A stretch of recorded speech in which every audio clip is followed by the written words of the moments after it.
다니엘서 때문에 제가 아주 골머리를 앓고 있습니다. 진짜.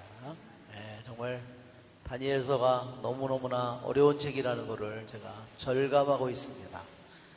제가 다니엘서를 자료를 찾는데 어제 자료를 하나 찾았는데요, 다니엘서 2장 자료가 85페이지더라고요. 영어로 85페이지예요. 제가 어제 그걸 읽느라고 아주 머리털이 빠지는 줄 알았어요. 거의 팬티바람으로 조금이라도 따뜻하면 졸리니까 옷을 하나하나 벗다 보니까 팬티바람을 하다가 머리를 주워떨었다가 런닝만 입고 또 별짓을 다 하다가 했더니 다니엘서가 정말 너무너무나 정말 해석을 어떻게 하느냐에 따라서 의미가 완전히 달라지는, 이게 뭐죠? 예언의 책이죠? 그래서 정말로 어려운 그러한 책입니다. 자, 오늘 우리 다니엘서 2장, 그래서 우리 다니엘서 2장에 우리가 현대 주석가들이 하는 그런 내용이 너무나 많지만, 그러한 내용도 우리들이 반드시 꼭 공부해야 될 그런 부분이지만, 왜냐하면 예수님이 오시고 나서부터 2000년이 지났잖아요. 그러니까 현대의 2000년에 예수님이 온 후에 이러한 상황이나 모든 것을 거기다 집어넣으려고 하기 때문에 더 이게 아주 혼란스러운 책이 되어버리는 겁니다. 자, 우리 주님의 기도를 하고 시작하겠습니다. 성부와 성자와 성령의 이름으로 아멘. 하늘에 계신 우리 아버지, 아버지의 이름이 거룩히 빛나시며 아버지의 나라가 오시며 아버지의 뜻이 하늘에서와 같이 땅에서도 이루어지소서. 오늘 저희에게 일용할 양식을 주시고 저희에게 잘못한 일을 저희가 용서하오니 저희 죄를 용서하시고 저희를 유혹에 빠지지 않게 하시고 악에서 구하소서. 아멘. 성부와 성자와 성령의 이름으로 아멘. 네, 정말 예언서는 정말 우리들이 다, 인간이 다 파악하기가 힘들어요. 정말.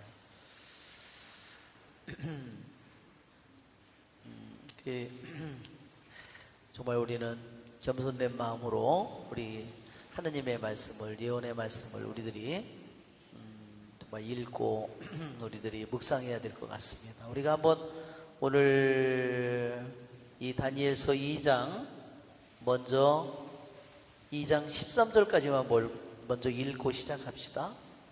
네부카드네자르 통치 제2년에 네부카드네자르는 꿈을 꾸고 마음이 불안해져서 잠을 이루지 못하였다.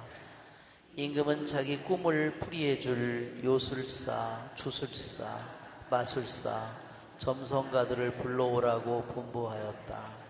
그들이 와서 임금 앞에 서자 임금이 그들에게 말하였다. 내가 꿈을 꾸었는데 무슨 꿈인지 몰라 마음이 불안하다. 그러자 점성가들이 아람말로 임금에게 아뢰었다.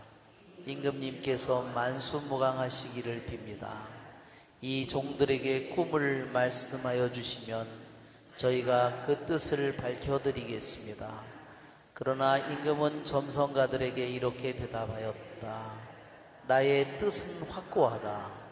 너희가 내 꿈과 그 뜻을 나에게 설명해 주지 못하면 너희 사지는 찢겨나가고 너희 집들은 쓰레기 더미가 될 것이다.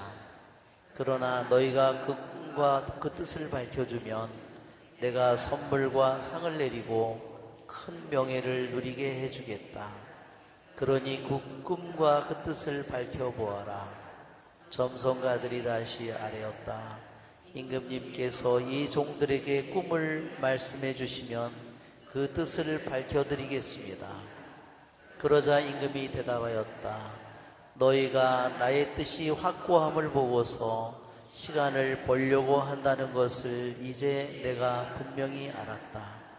너희가 꿈을 설명해 주지 못하면 너희가 받은 판결은 하나밖에 없다. 너희는 사정이 바뀔 때까지 내 앞에서 거짓되고 그릇된 말을 하기로 모의하였다. 그 꿈을 나에게 말해보아. 그래야 너희가 그 뜻을 밝힐 수 있는지 내가 알 수 있을 것이다. 점성가들이 임금에게 대답하였다. 임금님께서 요구하시는 대로 그것들을 밝힐 수 있는 이는 세상에 한 사람도 없습니다. 사실 아무리 위대하고 강력한 임금이라 할지라도 이와 같은 일을 어떠한 요술사나 주술사나 점성가에게 물은 적이 없습니다. 임금님께서 물으신 것은 너무 어려워 임금과 떨어져 있는 신들 말고는 이것을 임금님께 밝혀드릴 수 있는 이가 아무도 없습니다. 이 일 때문에 임금은 분노하고 격분하여 바빌론의 현인들을 모두 죽이라고 분부하였다. 그렇게 어명이 내려 이제 현인들은 처형을 당하게 되었다. 사람들은 다니엘과 그 동료들도 처형하려고 찾아 나섰다. 네, 우리가 23절까지 읽는 게 더 낫겠네요.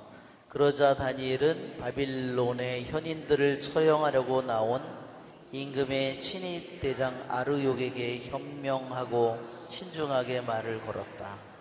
그가 임금의 무관 아르욕에게 이렇게 물었다. 임금님께서 내리신 어명이 어찌도록 가혹합니까? 그러자 아르욕이 다니엘에게 사정을 알려주었다. 그리하여 다니엘은 궁궐로 들어가서 꿈의 뜻을 밝혀줄 터이니 시간을 달라고 청하였다. 그런 다음에 다니엘은 집으로 가서 자기의 동료 하나냐와 미사엘과 아자리에게 사정을 알렸다. 또 자기와 동료들이 바빌론의 나머지 현인들과 함께 죽지 않도록 그 신비와 관련하여 하늘의 하느님께 자비를 청하자고 하였다. 그러자 다니엘에게 그 신비가 밤에 환시 중에 드러났다. 다니엘은 하늘의 하느님을 찬미하며 이렇게 말하였다. 지혜와 힘이 하느님의 것이니 하느님의 이름은 영원에서 영원까지 찬미받으소서. 그분은 시간과 절기를 바꾸시는 분, 임금들을 내치기도 하시고 임금들을 내세우기도 하시며 현인들에게 지혜를 주시고 예지를 아는 이들에게 지식을 주시는 분이시다. 그분은 심오한 것과 감추어진 것을 드러내시고 어둠 속에 있는 것을 알고 계시며 빛이 함께 머무르는 분이시다. 저희 조상들의 하느님, 제가 당신께 감사드리며 당신을 찬양합니다. 당신께서는 저에게 지혜와 힘을 주셨습니다. 그리고 이제 저희가 당신께 청한 것을 저에게 알려주셨습니다. 임금이 원하는 것을 저희에게 알려주셨습니다. 예, 또 읽으니까 그 다음 거를 또 읽어야 될 것 같고, 예, 꿈의 내용과 해석이 아직 안 나왔죠? 예, 우리 35절까지만 다시 더 읽어야 됩니다. 그리하여 다니엘은 바빌론의 현인들을 죽이라고 임금이 임명한 아르욕을 찾아가서 이렇게 말하였다. 바빌론의 현인들을 죽이지 마십시오. 저를 임금님 앞으로 데려다 주십시오. 그러면 임금님께 꿈의 뜻을 밝혀드리겠습니다. 그러자 아르욕은 다니엘을 임금 앞으로 급히 데리고 가서 아뢰었다. 유다에서 온 유배자들 가운데에서 임금님께 꿈의 뜻을 알려드릴 수 있는 사람을 찾았습니다. 임금이 벨트사차르라는 이름을 가진 다니엘에게 내가 본 꿈과 그 뜻을 내가 나에게 알려줄 수 있다는 말이냐? 하고 묻자 다니엘이 임금에게 대답하였다. 임금님께서 물으신 신비는 어떠한 현인도 주술사도 요술사도 점술사도 임금님께 밝혀드릴 수 없는 것입니다. 그러나 하늘에는 신비를 드러내시는 하느님께서 계십니다. 그분께서 뒷날 무슨 일이 일어날지 네부카드네자르 임금님께 알려주셨습니다. 임금님께서 침상에 누워 계실 때 머릿속에 나타난 꿈과 한시는 이렇습니다. 임금님께서 침상에 드시자 앞으로 무슨 일이 일어날지 여러 생각이 오갔습니다. 그때 신비를 드러내시는 분께서 앞으로 일어날 일을 임금님께 알려주신 것입니다. 저에게 이 신비가 드러난 것은 제가 다른 모든 사람보다 더 큰 지혜를 가졌기 때문이 아닙니다. 임금님께 꿈의 뜻을 알려드려서 임금님께서 마음에 떠오른 생각들을 아시게 하려는 것입니다. 임금님께서는 무엇인가를 보고 계셨습니다. 그것은 큰 상이었습니다. 그 거대하고 겁없이 번쩍이는 상이 임금님 앞에 서 있었는데 그 모습이 무시무시하였습니다. 그 상의 머리는 순금이고 가슴과 팔은 은이고 배와 넓적다리는 청동이며 아랫다리는 쇠이고 발은 일부는 쇠로 일부는 진흙으로 되어 있었습니다.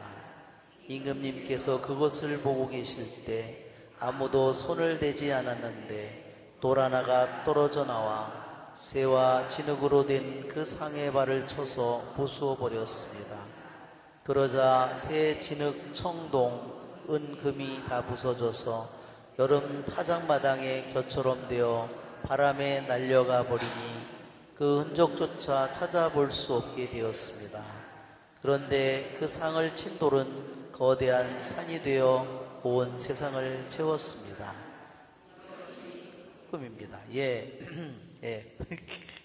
예, 그 다음에 또 이걸 들 것 같아서 아니 그냥 예, 여기까지만 하고 예, 네부카자르는 바빌론 제국의 첫 번째 왕입니다. 이 바빌론의 제국이 우리 그 제국을 보면 이 네부카드네자르가 바로 예루살렘을 쳐들어와서 3차에 걸쳐서 유다를 쳐들어와서 완전히 유다 왕국을 이스라엘은 이미 BC 721년에 멸망했기 때문에 첫 번째로 유다를 온 것이 605년 BC니까 약 벌써 110년 전 이전에 115년 전에 이미 북이스라엘은 이미 멸망했고 없어졌어요. 이방인들이 살고 있는 땅이 되어버렸고 남쪽의 유다만 그것도 원래 유다 왕국도 컸지만 유다 왕국도 다 다른 사람들이 에돔이니 팔레스타인 이 사람들에게 뺏겨가지고 이제 유다도 말하자면 한 절반밖에 남지 않은 그런 조그만 데인데 이제 바로 이 네부카드네자르가 쳐들어옵니다. 그래서 여러분 지난번에 한 것처럼 이미 유다에는 여호아즈, 그 다음에 여호야킨, 그 다음에 마지막으로 치드키야. 킹키치예요? 김치예요. 이게 네부카드네자르가 그 전에 있던 아시리아 제국과 에티오피아 연합군을 물리치고 네부카드네자르가 다 이 위하고 에집트 큰 제국을 아시리아 제국을 무너뜨리고선 그 다음에 유다를 쳐내려오는 겁니다. 그러니 뭐 네부카드네자르에게 유다는 상대도 되지 않는 나라죠. 네부카드네자르가 왕위에 오른 지 제2년이라 그랬습니다. 우리 그림에 보면 그들이 첫 번째로 포로로 끌려간 사람, 1차로 포로로 끌려간 사람이 그 중에 왕족인 다니엘이라고 그랬어요. 다니엘, 아자리아, 아사리아.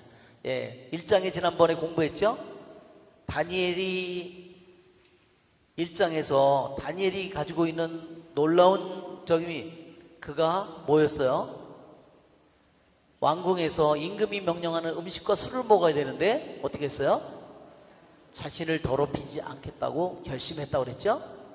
예, 우리 인간의 정말 포로살이로 낯선 땅에 가족과 다 뿔뿔이 흩어져서 자기가 낯선 땅에 포로로 가 있지만 자기가 하느님과 자신의 약속을 하느님의 말씀을 토라를 지키고자 하는 다니엘의 결심이 정말로 하느님께서 너무너무 귀하게 받는 그 제물이라는 겁니다. 다니엘의 그 마음이 결국은 다니엘에게 많은 축복을 다 가져왔다 그랬죠? 그래서 우리들이 하느님의 말씀을 지키고자 하는 단 하나의 그 자그마한 결심이 얼마나 하늘로부터 하느님께로부터 놀라운 축복을 불러오는지 지난번 1장에서 우리는 보게 됐어요. 정말 2중 3중의 놀라운 축복들을 계속해서 불러오는 모습을 보았습니다.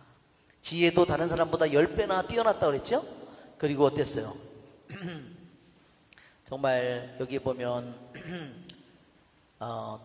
어떤 젊은이보다도 정말 10배나 뛰어난 그런 지혜를 갖게 됐고, 다니엘은 환시와 꿈까지도 꿰뚫어 볼 수 있는 것을 갖게 됐어요. 이제 그 단적인 예가 이제 다니엘서 2장에서 이제 네부카드네자르가 왕이 꿈을 꾸면서 이런 일이 생깁니다. 다니엘서의 그 내용에 보면요, 오늘 여러분이 프린트물을 보면 다니엘서에 오늘 프린트물에 여러분 거에는 이게 안 나와 있네. 우리 그림을 먼저 볼까요?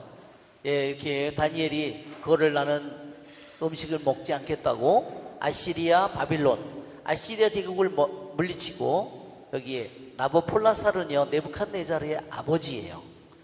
그 바빌론에 말하자면 아시리아 제국의 한 봉신이었던 바빌론에서 말하자면 자기 아버지가 네부칸네자르 아버지가 장군이었겠죠. 그래서 이 아시리아 제국의 힘이 약해지니까 말하자면 아버지가 아시리아와 전쟁을 하게 되고 결국은 거기서 승리를 하게 되는 겁니다. 그러면서 네부칸네자르가 결정적인 승리를 가르케미스 전투에서 이기면서부터 왕의 자리로 올라가는 거. 아버지가 갑자기 전쟁 중에 죽으면서 네부칸네자르가 왕위에 오릅니다. 그 다음에 이 바빌론 제국은 605년에 했지만 우리가 이미 538년 BC에 키루스가 페르시아의 첫 번째 왕이 된다는 걸 알기 때문에 여러분 한번 생각해 보세요. 바빌론 제국이 BC 605년에 했지만 결국은 BC 538년에 고레스가 이미 페르시아의 첫 번째 왕이 돼요. 메디아 페르시아 첫 번째. 그러니까 이게 네부칸네자르라면 이것은 바빌론이죠. 여기는 페르시아. 몇 년 안 되죠? 예, 605년 BC 이전에 그가 왕위에 올랐다 하더라도 정말 얼마 되지 않아요.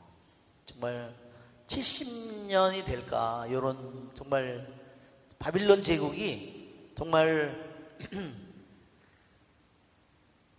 예, 이게 바빌론 제국을 말하자면 거기에 있는 토성이나 이런 걸 가지고 다시 그림을 복원해 놓으면 바빌론 제국이 이랬을 거라는 겁니다.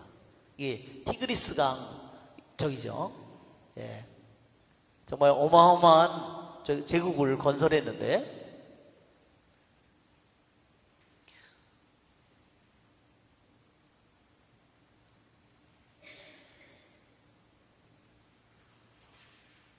이건 나중에 페르시아 제국이고요. 자, 우리 바빌론 여기에 보면 대왕의 상을 먼저 봐야 되겠죠? 우리 그림의 지도 이건 나중에 임금에게 꿈을 설명하는 다니엘이 임금이 무슨 꿈을 꾸었는지를 잊어버린 거예요. 그죠? 왜 그랬을 것 같아요? 자기가 무슨 꿈을 꾸었는지 너무너무 무섭고 불안하기는 한데 꿈을 일부는 아는데요. 일부는 아는데 일부는 모르는 거예요. 왜 그랬겠어요? 아주 내 생각에는 공포에 질린 거예요. 질려서 일부는 기억하는데 나머지 부분들을 기억하세요. 요세푸스의 증언에 의하면 그렇게 역사에 거기에 보면 요세푸스가 증언을 했어요. 그는 일부는 알았지만 꿈의 일부는 나머지 상세한 내용을 꿈의 내용이 뭔지를 몰랐다는 겁니다. 그러니까 자기가 모른다는 건 맞는다는 말이에요. 자, 이제 손을 대지 않았는데 돌 하나가 떨어져 나와서, 그쵸? 하늘에서 떨어져 내려온 것 마냥 발을 치죠? 그러니까 어떻게 돼요? 다 산산조각 나면서 다, 그러더니 그냥 겨처럼 바람이 휙 불더니 싹 다 없어져 버렸어요. 그러더니 그 돌이, 자그마한 돌이 어떻게 됐어요? 온 산을 다 채웠다고 됐어요. 이거 불안할 만도 하죠, 여러분? 예. 분명히 이게 자기 같은데, 아니면 자기 나라 같은데, 다, 그쵸? 자기 나라가 점점 커지는 그런 꿈이었으면, 그거 기분이 좋았을 텐데, 아주 박살이 나서 샥 하고, 다른 것이, 조그만한 것이 와서 온 세상을 채우니까, 어떤 놈이 나를 죽이고 왕이 되려는가 보다. 이렇게 생각하기 너무 쉽죠, 그쵸? 이 꿈을 설명하는 다니엘에 불려 들어가서 이게 꿈을 꾸고 있는 거죠. 예, 그것은 거대한 상이었어요. 머리가 금으로 되어 있고, 그 다음에는 머리는 금, 그 다음에는 이 가슴과 양팔은 은이고요. 그 다음에 이 배와 요 부분, 배와 넓적다리, 요 부분은 청동으로 되어 있고, 그 다음에 이 다리서부터 여기는 뭐로 되어 있어요? 여기는 쇠로 되어 있고, 그 다음에 발은 어떻게 되어 있어요? 일부는 쇠로 되어 있고, 일부는 진흙으로 되어 있고, 그러니까 진흙으로 되어 있다고 그러는데요. 원래는 이게 뭐냐면, 그 원래 말을 보면 이게 진흙을 구워서 만든 톡이에요. 그러니까 쇠와 진흙으로 구워서 만든 톡이 이게 양발 속에 쇠와 흙을 부어서 만든 것이 같이 섞여 있는 거예요. 이 발 속에. 예, 저도 어떤 때 가다가 발이 시끈하는 데가 있어요. 발이, 그쵸? 근데 발이 아무리 쇠로 돼 있어도 속에 사이사이에 토기로 되어 있으면 언제 박살이 날지 몰라요. 그치? 하여튼 이 꿈의 내용이 그런 것입니다. 그런데 여기서 돌 하나가 와서 이 발을 치면서 이 전체가, 이 거대하고 무시무시한 상이 그냥 다 박살이 나버리는 겁니다. 그런데 이 다니엘서가 희한한 점은요, 이게 2장의 다니엘서에 네부갓네자르가 이러한 거대한 상을, 무시무시한 상을 이런 꿈을 꿨는데, 다니엘 7장에 가면 다시 4마리의 짐승이 나온다는 겁니다. 4마리의 짐승. 똑같이 머리에, 여기에 해당되는 거예요. 그러니까 그 네부갓네자르가 꾼 꿈이 다시 또 7장에서 다시 반복되는데, 꿈의 내용은 다르지만, 그 내용은, 거기에 있는 꿈 자체는 다르지만, 내용은 같은 내용을 다루고 있는 거예요. 그 꿈은 뭐죠? 거대한 상은 뭘 가리키죠? 앞으로 이어올 내 제국을 가리키는 거예요. 그러니까 정말로 이게 소름을 끼치는 겁니다. 자, 그리고 다시 여기에 다니엘서 2장에 나오고, 다니엘 7장에 다시 나오고, 그 다음에 다니엘 9장에 나오고, 다시 어디서 나와요? 다시 요한복식록에서 나온다는 겁니다. 그러니까 정말로 놀라운 거죠. 자, 그래서 머리는 바빌론, 페르시아, 그리스, 로마. 그래서 날개 달린 사자, 갈비를 물고 있는 곰이 나오죠? 곰이 이렇게 갈비를 2개 물고, 이렇게 있는 거하고, 여기 또 날개 달린, 여기 보면 짐승이 나오고, 여기 표범이 나오고, 그 다음에 여기서 9장에서는, 다니엘 9장에서는 아주 양이 나오고, 그 다음에 또 하나 아주 거세게 달려오는, 아주 빠르게 달려오는 염소가 나오는데, 이것이 바로 다시 페르시아와, 이것이 아까도 얘기한 것처럼 이거는 각자 바빌론, 페르시아, 그리스, 로마, 이것이 다시 페르시아, 이것이 그리스예요. 그리스에 누구겠어요? 알렉산더입니다. 알렉산더 대왕이에요. 자, 자, 이 꿈을 다니엘이 설명하고 있습니다.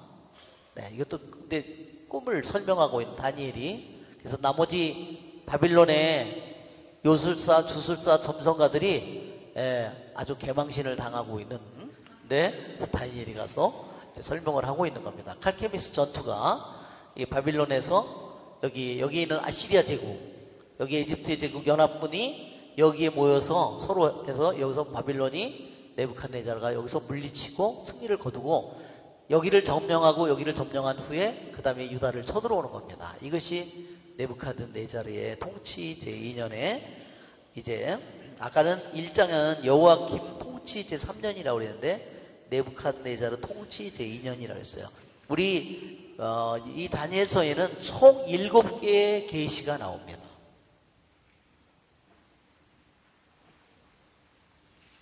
우리 한글 파일을 열어주면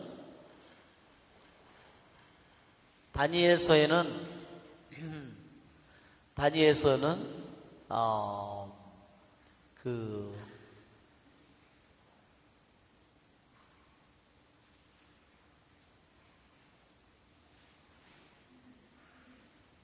저기 맨 위에 크로놀로 한글 파일을 한번 열어볼까요?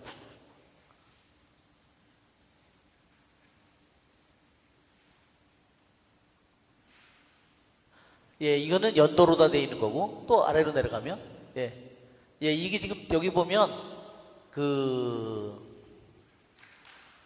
여기 이 표에 보면, 다니엘이 다니엘서에 나오는 하느님께로부터 다니엘이 받은 계시가 총 7개라는 거예요. 지금 큰 상의 이미지를 꾼 꿈, 그 다음에 네부카드네자르가 큰 나무가 잘려져는 꿈, 그렇죠? 정신을 잃어버리고 네부칸네자르가 이제 미쳐버리는 거죠. 그 다음에 네 짐승에 대한 것 7장에, 그 다음에 다시 아까 나오는 양과 염소. 이 염소는 누구라 그랬어요? 알렉산더 대왕. 이거는 양은 어디겠죠? 이건 페르시아를 가리킵니다. 그 다음에 이제 벨사살 왕이 돼서 손가락 나오는 거 있죠? 그러니까 이거는 언제예요? 이것은 이전 시대예요. 말하자면. 그 다음에 벨사살, 그 다음에 여기에 70주간에 대한 계시, 그 다음에 말하자면 인자에 대한 환시. 이래서 총 다니엘서에는 7개의 계시가 있다. 하느님의 계시가 들어있다. 아주 중대한 계시가 여기에 7개 있다는 걸 우리 상식적으로 먼저 아시면 좋겠습니다. 그리고 이제 처음으로 우리가 다시 돌아가면 첫 귀절이 네부칸네자르 통치 제2년에 네부칸네자르는 꿈을 꾸고 마음이 불안해져서 잠을 이루지 못하였다. 자, 우리 여기에 보면 네부칸네자르 통치 제2년, 오늘 여러분 프린트물 받으셨죠? 여러분이 여기에 보면 프린트물이에요.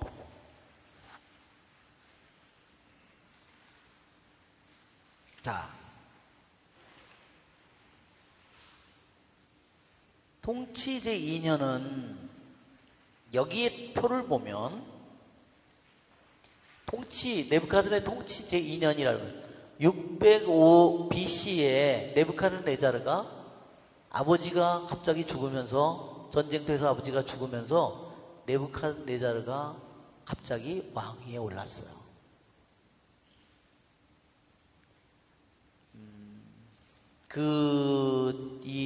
전해지는 이야기에 의하면 아버지가 암살됐대요. 전쟁 중에 다른 사람들에게 해서 암살을 당했다고. 그래서 급히 전쟁터에서도 네부카드네자르이 있었지만 급히 왜냐면 아버지를 죽이고 왕권을 차지하려고 하는 거기 때문에 가서 그것을 평정하고 왕위에 올랐어요. 그러니까 네부칸네자르가 바빌론 새로운 제국의 왕자에 올랐지만 자기 아버지도 그렇게 암살을 당했기 때문에 극도로 불안한 상태였다는 거죠. 그래서 여기 보면 605 BC가요 네부카드네자르의 승계해라고 돼 있어요. 즉, 이 사람들의 계산으로는요, 이거를 605년 BC에 그가 왕위에 올랐는데 이거를 통치 제1년이라고 하지 않는다는 겁니다.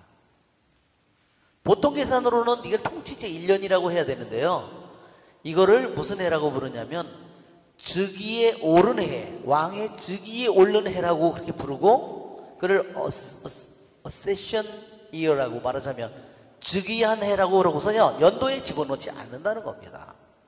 그러니까 다른 나라의 연도 계산하고 달라요. 그래서 여기에 성경을 읽다 보면 어떤 때는 통치 제8년이라고 그랬는데 똑같은 임금 통치 다른 역대기에 11기예요. 서로가 어떤 때는 똑같은 이 사건인데 통치 8년, 어떤 때는 통치 7년으로 돼 있어요.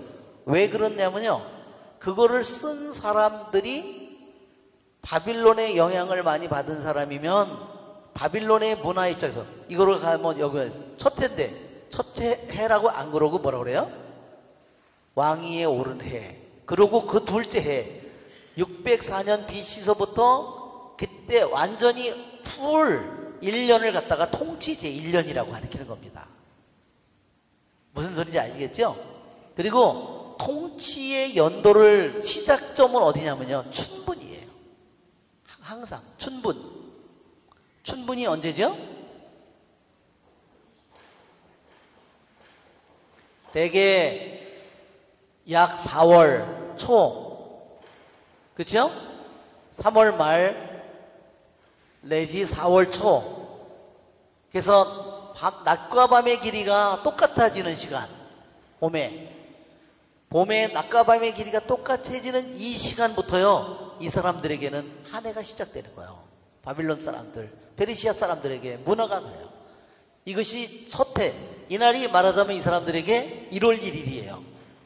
그래서 다음에 다시 춘분이 돼야 여기서 이제 통치 제1년이 끝나는 거야. 그 다음에 여기서부터 다시 통치 제2년이 시작되고, 만약에 이 사람이 여름에 즉위에 올랐다, 이것은 즉위해라. 즉위한 해다, 이렇게 부른다는 거죠.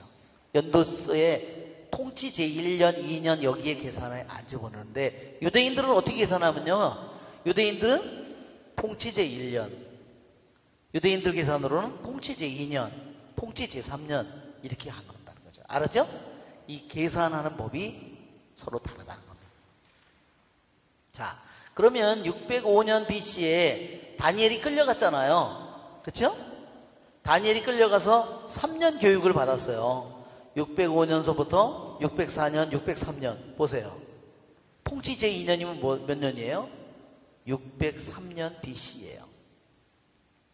즉 여기에 605년 BC에 다니엘이 끌려가서 바로 거기서부터 교육을 시작해가지고 여기서부터 1년, 2년, 3년 된 거죠. 유대인들은 그렇게 계산했다는 거예요.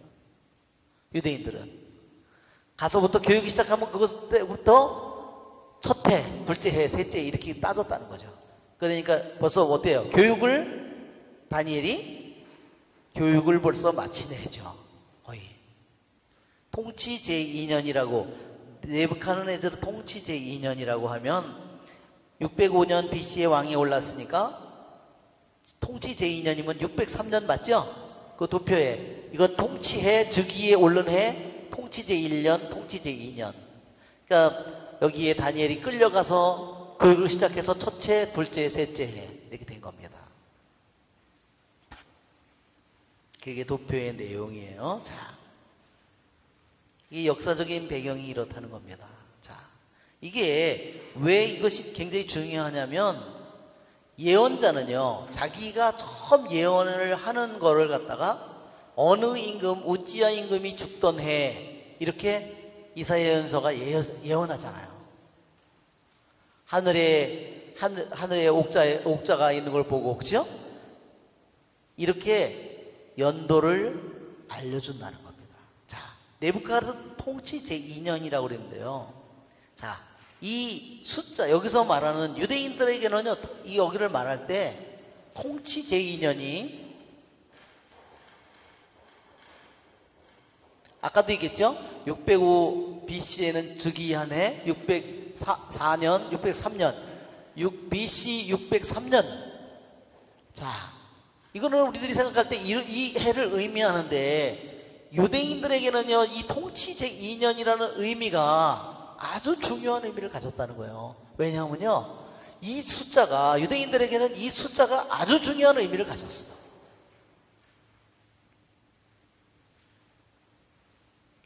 그것은 뭐냐면요, 여기에서 2년은, 여기 여러분의 우리 표에 보면 성경 안에 숫자의 중요한 의미가 여기 나와 있어요. 이걸 제가 번역을 못해서, 숫자 2의 의미는요, 무슨 의미를 가졌냐면, 서로 숫자 2라고 하는 것은 서로 반대되고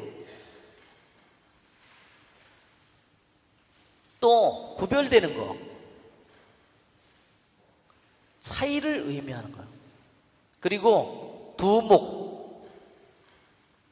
두목, 왜 장남에게는 두 몫을 주잖아요. 이런 의미를 가졌어요.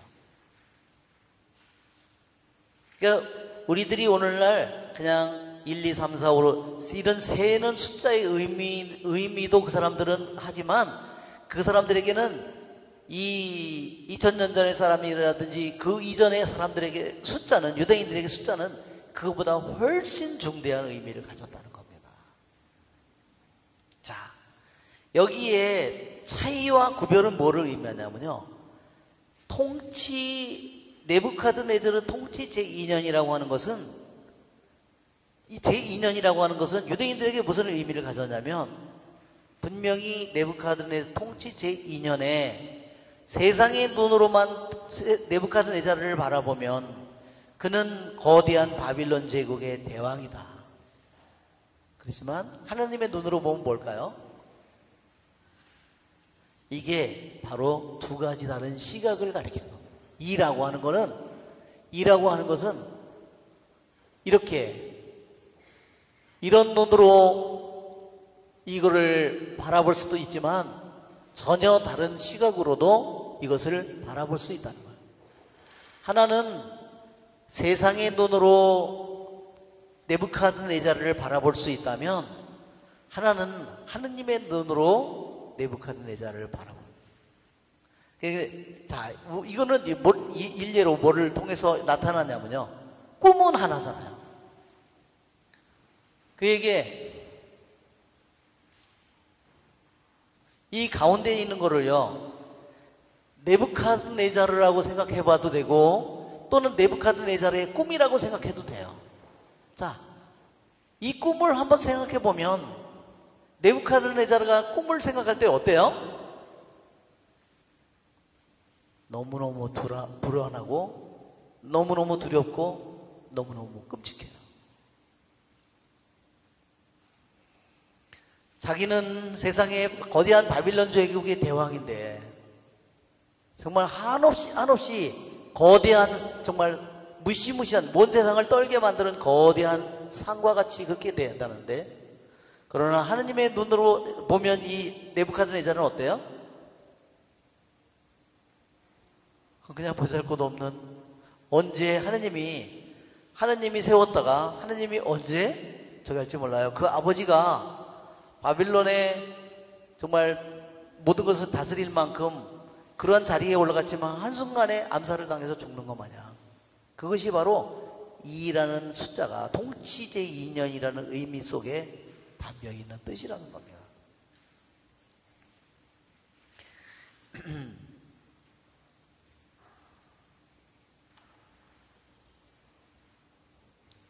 자, 네부카드네자르는 꿈을 꾸고 마음이 불안해졌다 그러는데요, 여기 히브리 말로는 뭐라고 되어 있냐면, 그의 루하가 영이 어떻게 했냐면요, 이게 팜이라고 되어 있는데, 히브리 말로 팜, 이것은 뭐냐면요, 종을 치듯이, 여기에 종이 이렇게 해서, 이게 종이 불알이라면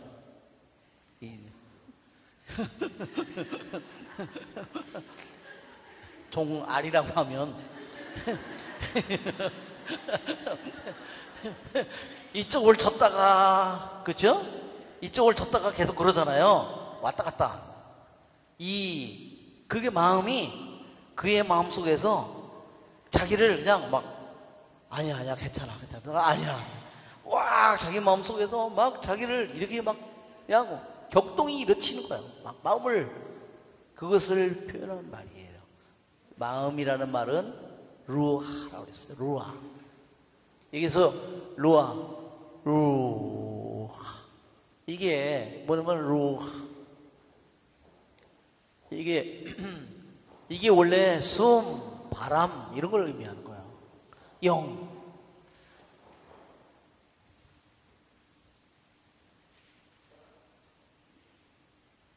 그래서 우리 인간 안에 우리들이 성경에서 우리가 데살로니가전 5장에 거기서도 보면 뭐라고 되어 있어요? 여러분의 영과 혼, 그분께서 오시는 날까지 흠없이 주님께서 지켜주시기를 빕니다 그랬죠? 영혼육을 지켜주시기를 바란다 그랬어요. 이 영은 우리들 안에서 가장 깊고 중요한 차원이에요.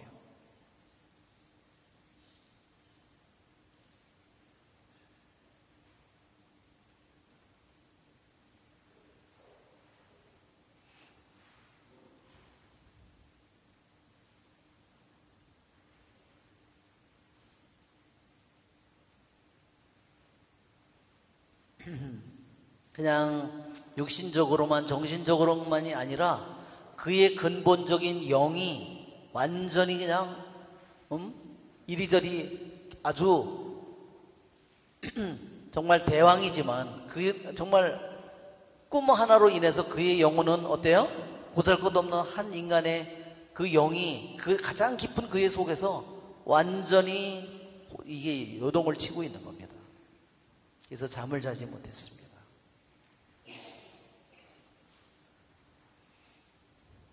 임금은 자기 꿈을 풀이해줄 요술사, 주술사, 마술사, 점성가들을 불러오라고 했다 그랬습니다. 이게 되게 많지요? 예. 여기 요술사는 뭐냐면 하르투밈이라고 그러는데 이 사람들은 뭐냐면요, 간 있잖아요, 간. 이게 그 동물을 잡아서 그 아직 움직이는 그 간을 가지고 점을 치는 거예요. 그 다음에 또는 이 뼈 같은 걸 갖다 놓고 이제 말하자면 점을 치고 또는 별이나 이런 걸 가지고 점을 치는 거예요. 여기에 둘째 나오는 주술사는 뭐냐면 죽은 자와 말하자면 죽은 자를 불러서 말하자면 그러한 점을 치는 겁니다. 우리가 저기 예언자 엘리사도 그 사무엘 엘리야 예언자 불러오잖아요. 그쵸? 그래가지고 그런 이야기가 사울 왕의 이야기에서 나오죠? 죽은 사무엘을 불러달라고. 그죠? 그래서 사무엘이 수염을 입고 도포를 입은 사람이 올라온다고 그렇게 나오죠. 예, 여기 에제키엘 21장에도 보면 그렇게 그 사람들이 점을 치는 이 에제키엘 21장에 보면 그런 내용들이 나옵니다. 에제키엘 21장. 어떤 때 그러냐면요, 전쟁을 할 때 특별히 그들이 이쪽으로 전쟁을 먼저 갈까, 이쪽 길로 먼저 갈까, 이 나라를 먼저 칠까, 저 나라를 먼저 칠까, 그런 걸 결정할 때 그들이 특히 많이 사용했나 봐요. 에제키엘 21장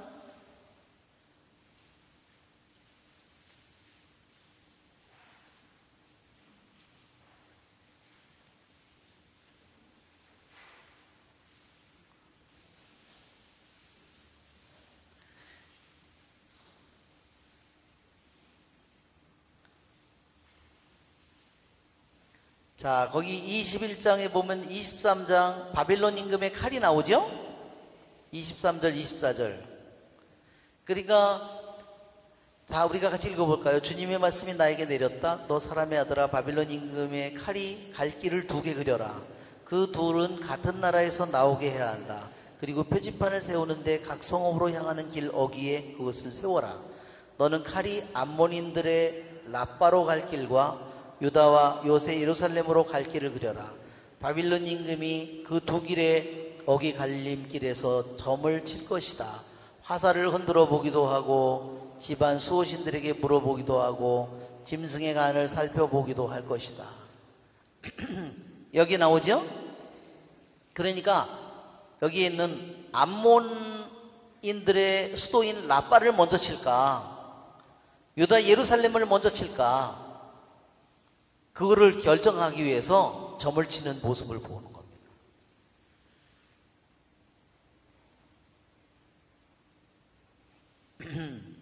그래서 여기 보면 마술사들은 말하자면 여러 가지 주문을 외우고 이런 걸 하는 거겠죠. 점성가들은 하늘의 별을 통해서, 그러니까 그 바빌론에 그러한 현인들이라고 하는 사람들 중에 이런 사람들이 많았다는 거예요. 뭐 오늘날 우리들이 볼 때는 막 미신, 무당, 무슨 점성술 막 이런 거죠. 이런 거를 하면 어떻게 되겠어요? 그래서 요즘에 사람들이, 젊은이들이 정말 이런 걸 많이 하더라는 겁니다. 정말 놀라워요. 왜 그럴까요? 진짜 하나님, 살아계신 하나님을 안 믿으니까 그런 거를 그냥 아주 삶처럼 그냥 하는 거예요. 컴퓨터나 휴대폰으로 그냥 그런 거를 그냥 쉽게 접속을 해서, 정말 너무나 오늘날 우리 현대에 살아계신 하나님을 믿지 않는 사람들은 더 이상한 것들을, 더 미신을 많이 따르고 그걸 보고 있어요. 그렇게 되면 어떻게 되겠어요? 영혼이 일계명을 어기는 거잖아요. 일계명을 어기는 사람에게는 정말 축복이 없어요. 온 영혼이 뭐가 됐어요? 완전히 악마에게, 어두운 영에게 다크 스피릿이잖아요. 거기에다가 마음을 열어놓으면 그냥 떼고지로 들어오는 거죠. 제가 정말 미국을 가거나 호주를 갈 때 책방에 가보면요, 책방에 가보면 앞에 전부 다 진열되어 있는 책들이요, 다크 스피릿이에요. 어두운 영들이에요. 하느님은 허당이고 그 다크 스피릿에 관한 책들이 그냥 완전히 도배를 했어요. 참 믿음을 잃어버리고 어두운 길을 걸어가는 모습이 너무너무나 정말 그런 데서 너무나 잘 나타납니다. 임금이 그들에게 말하였다. 내가 꿈을 꾸었는데 무슨 꿈인지 몰라 마음이 불안하다. 그러자 점성가들이 아람말로 임금에게 아뢰었다. 참 이것이 다니엘서가요 2장 4절부터요 뭘로 변하냐면요 아람말로 변하는 거예요. 다니엘서 1장 1절부터요 2장 4절 아람말로 아뢰었다 하는 것까지는 히브리 말로 되어 있다가요 임금님께서 만무강하시기를 빕니다 이거부터 뭐가 돼요? 아람말로 변하는 거예요. 그래서 7장 끝까지요 아람말로 변했다가 그 후에 다시 히브리 말로 변해갑니다. 그러니까 이 아람말로 이것이 쓰여 있다는 얘기는 뭐냐면 의미가 세상의 이야기라는 겁니다. 또 세상 사람들에게 관심이 있는 부분이라는 거예요.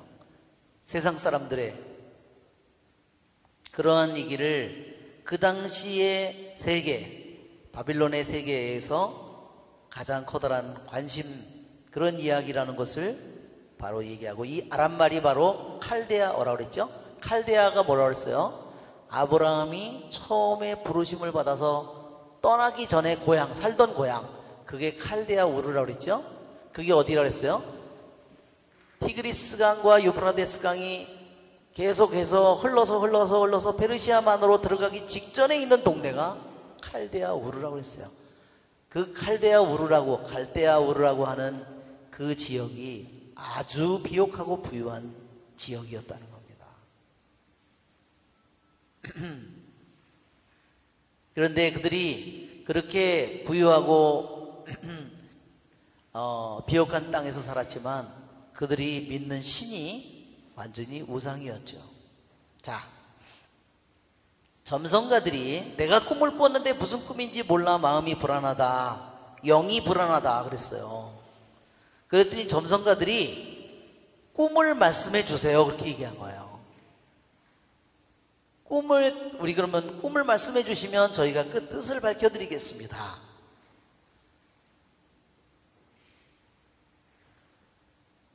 자, 그런데 3절을 다시 보면 임금이 말한 것은 뭐냐면 내가 꿈을 꾸었는데 무슨 꿈인지 모르겠다는 거예요.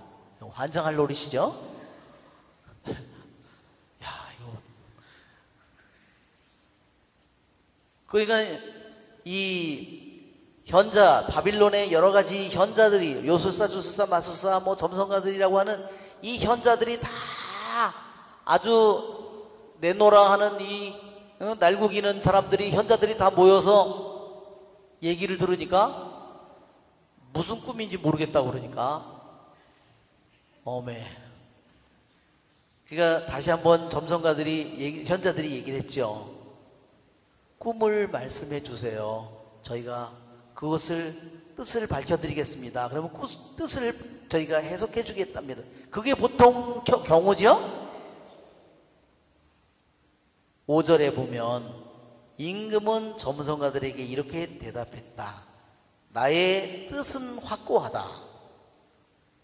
내 꿈과 그 뜻을 설명해 주지 못하면 너희 사진은 찢겨나가고 너희 집들은 쓰레기더미가 될 것이다. 이게 보통 일이 아니죠?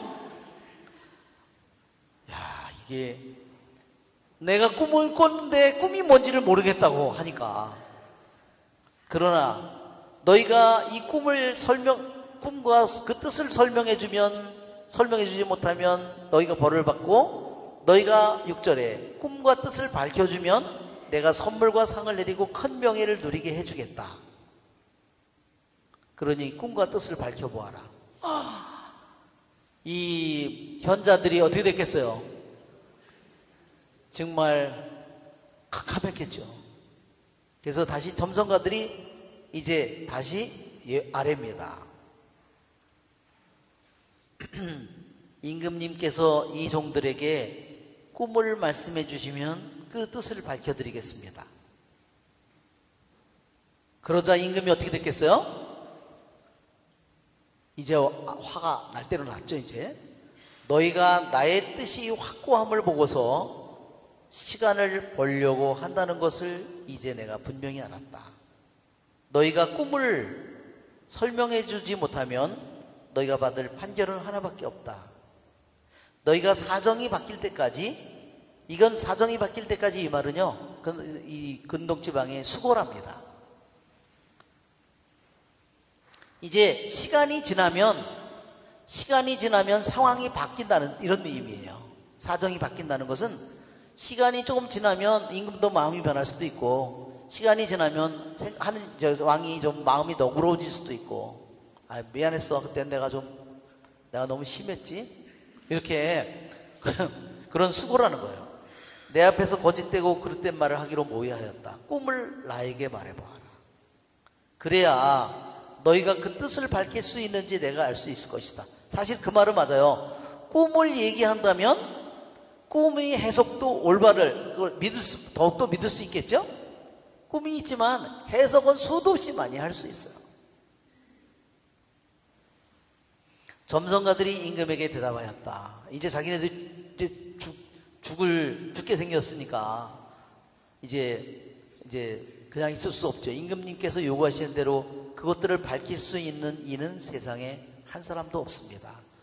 그러면서 뭐라고 얘기했냐면, 사실 아무리 위대하고 강력한 임금이라 할지라도 이와 같은 일을 어떤 율술사나 주술사나 점성가에게 물은 적이 없습니다. 아주 이제 정면으로 들이받았죠. 네. 그리고요, 여기에 주술사나 요술사나 이 사람들은 다 나이 많은 사람들일 거예요. 왜? 이런 일을 이미 선대 이전에 아시리아 제국에서부터 신하로 있을 때도 그 사람들이 이런 일을 했던 사람들이고, 네부카드네자르는 이제 왕이 오른 지 제2년이에요. 아유, 요 새파랗게 지금 올라와가지고 내 꿈을 말해보고 알아맞히고 꿈도 해석해보라 그러니까 아유, 요 젊은 게 지금 왕에 올라와서 아주 우리를 죽이려고 아주 작정을 했네. 그러니까 예, 했죠? 덤비기가 아주 정면으로 대들었죠. 11절에 임금님께서 물으신 것은 너무 어려워 인간과 멀리 떨어져 사는 신 말고는 그것을 임금님께 밝혀드릴 수 있는 이가 아무도 없습니다. 이 일 때문에 임금은 분노하고 격분했다. 매우 화가 났다 그랬어요. 그러면서 뭐라 했냐면 바빌론의 현인들을 모두 죽이라고 복부했다 그랬습니다. 이렇게 어명이 내려 이제 현인들은 처형을 당하게 되었다. 사람들은 다니엘과 그 동료들도 처형하려고 찾아 나섰다. 예, 아주 정말 상황이 아주 안 좋게 됐어요. 예, 임금님이 네부카드네자가 개꿈을 꿔가지고 그랬는지 이제 개 같은 죽음을 맞이하게 됐어요. 그렇지만 그 꿈은 누구한테서 왔을까요? 하느님께로부터 온 꿈이에요. 자, 우리 잠시 쉬었다가 두 번째 시간을 우리 하겠습니다.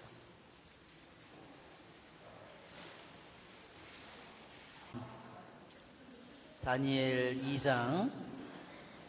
하느님께서 다니엘에게 꿈을 일러주시다.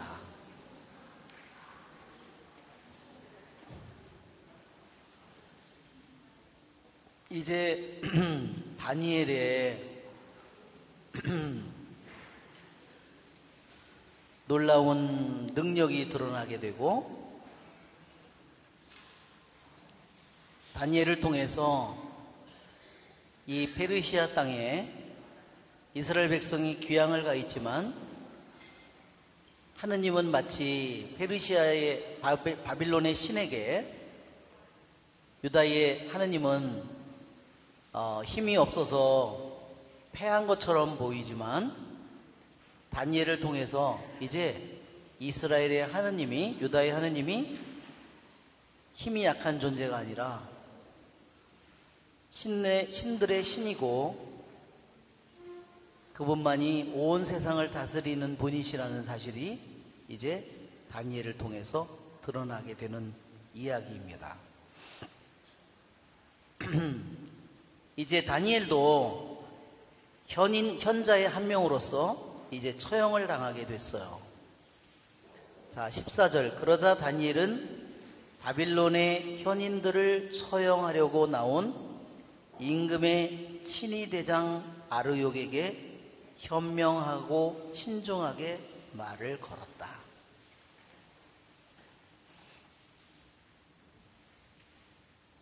이 아르욕이라는 이름이요, 이게 아람 말이죠. 근데 아람 말인데요, 이 말은 열왕기 하권 25장, 열왕기 하권 25장을 한번 여러분 펴보시면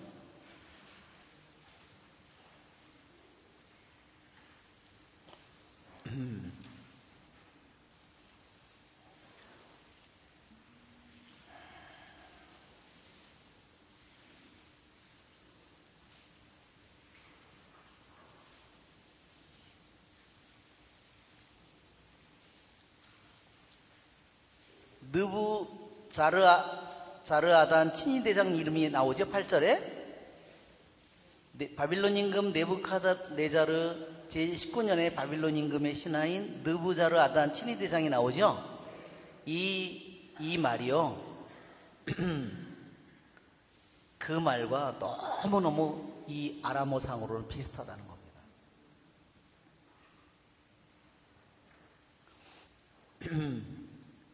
그러니까 이 말을 말하자면 거기에 그 당시에 하나의 관직 같은 거를 의미하는 이름일 수도 있어요.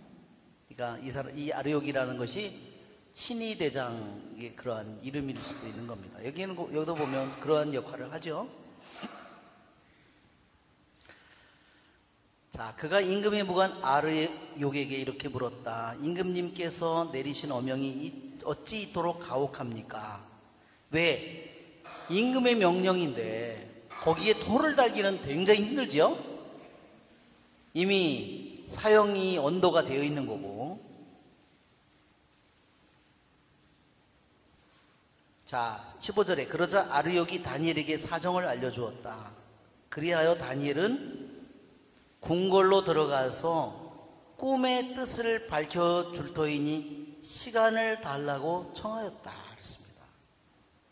예, 정말 이건 너무너무 무모하고도 위험한 그러한 요청이죠. 그렇죠? 이미 꿈을 받았어요? 안 받았어요? 꿈도 안 받았는데, 예, 꿈도 안 받았는데 자기가, 예, 자기가 꿈을 밝혀줄 테이니 시간을 달라고 그랬는데요. 여기 시간이 뭐냐면요, 하루를 하는 거예요. 하루 만에 하느님이 답을 안 주면 어떻게 되겠어요? 그냥 가는 거예요. 아니, 이런 웃기는 놈이 다 있나. 그죠?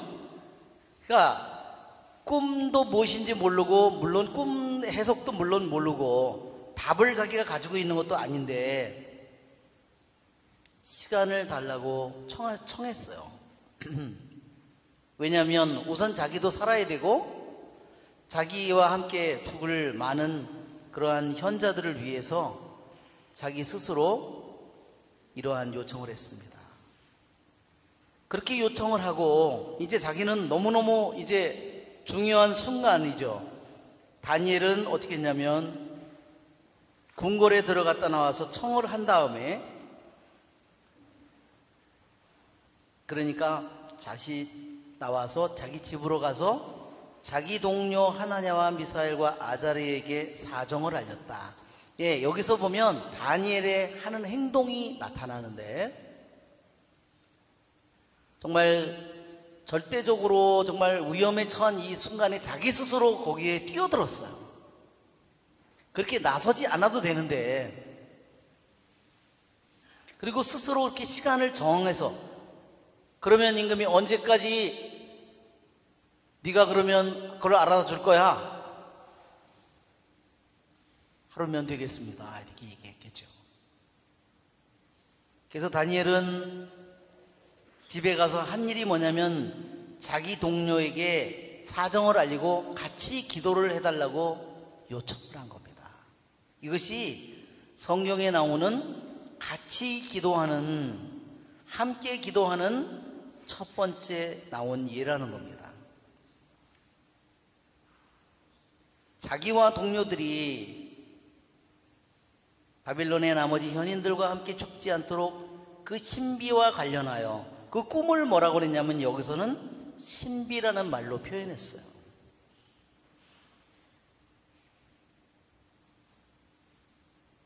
신비, 여기서 이거를 히브리 말로 다시 이것을 번역하면요, 이것은 라즈 또는 로즈라고 합니다.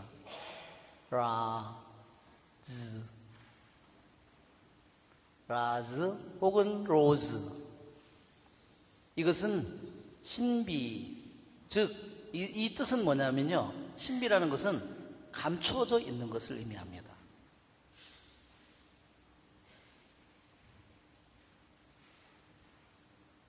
감추어져 있는 것. 왜? 이것은 어떤 인간도 이것을 절대로 알 수가 없는 거기 때문에. 우리들에게도 성경의 말씀 중에 감춰진 것들이 얼마나 많겠어요. 그렇죠? 성경을 그냥 그걸 들으면 에이, 말도 안 되는 소리를 하고 있네. 그렇죠? 그렇지만 하느님이 그것을 우리들에게 마음을 열어서 그것을 믿도록 만들어주면 우리들이 그것을 믿게 되죠? 그래서 우리들이 구하여라, 찾아라, 두드려라. 근데 목적어가 없어요. 뭐를 구하라, 무엇을 찾아라, 뭐를 두드리라, 목적어가 있어야 되는데 목적어가 없어요. 왜 목적어가 없을까요? 하느님은 전능한 하느님이기 때문에 그런 거예요. 그게 전능한 하느님의 모습을 우리에게 보여주죠. 그렇죠? 요거는 할 수 있는데 이건 할 수 없고, 그런 하느님이라면 야, 이런 건 야, 물질적인 건 청하지 말고 영적인 것만 청해. 이렇게 얘기를 하겠죠? 그렇죠? 그렇지만 하느님이 물질적인 것도 주실 수 있는 분이고, 육체적인 것도, 정신적인 것도, 영적인 것도, 모든 것을 다 하실 수 있는 분이잖아요. 그렇기 때문에 그게 다 찾아라, 구하라, 이게 구하라, 찾아라, 이게요, 다, 이게 벼 있어요. 두드려라. 이게 다. 그러니까 이거를 찾아서 갖는 것은 바로 우리들의 몫이에요. 네. 내가 요만큼만 구하면 내가 그밖에 못 구하겠죠? 내가 얼마나 두들겨야 이게 문이 열릴까요? 그러니까 하느님께서 우리에게 이번에도 성령쌤이나 우리 하면서 여기 뭐 개인 은사, 공동유익 은사, 무슨 열매, 수많은 것들 우리 하느님이 주시는 거잖아요. 그렇죠? 뭐 지혜 지식, 뭐 수많은 치유, 뭐 믿음, 이러한 것들이 우리들에게 열리는 거잖아요. 보통은 우리들이 죽어도 그것을 알 수 없는 일인데 우리들에게 이것이 열리는 겁니다. 감추어져 있는 거죠. 근데 어떻게 해서 열려요? 우리들이 그것을 여는 것은, 우리들이 구하고 찾고 두들기는 것은 뭐예요? 이것은 분명히, 한편으로 분명히 이것은 우리에게 감춰져 있는 거지만, 이것을 우리들이 얻는 것은 분명히 우리 인간이 믿음으로 이것을 끊임없이 구하고 찾고 하는 것은 우리들의 몫이에요. 그렇죠? 해야지. 예, 그러니까 하느님은 정말 너무 멋있는 분이에요. 예, 어떤 사람이 지난번에도 제가 얘기한 적이 있죠. 어떤 분이 자기가 660조를 잃어버렸다고. 예, 대통령이 바뀌면서 자기한테 올 660조가 날아갔다고. 그래서 제가 그래서 돌아버린 줄 알았어요. 나중에 이해를 했어요. 그 꿈을 그 사람이. 아, 그 조가 수수조 그거구나.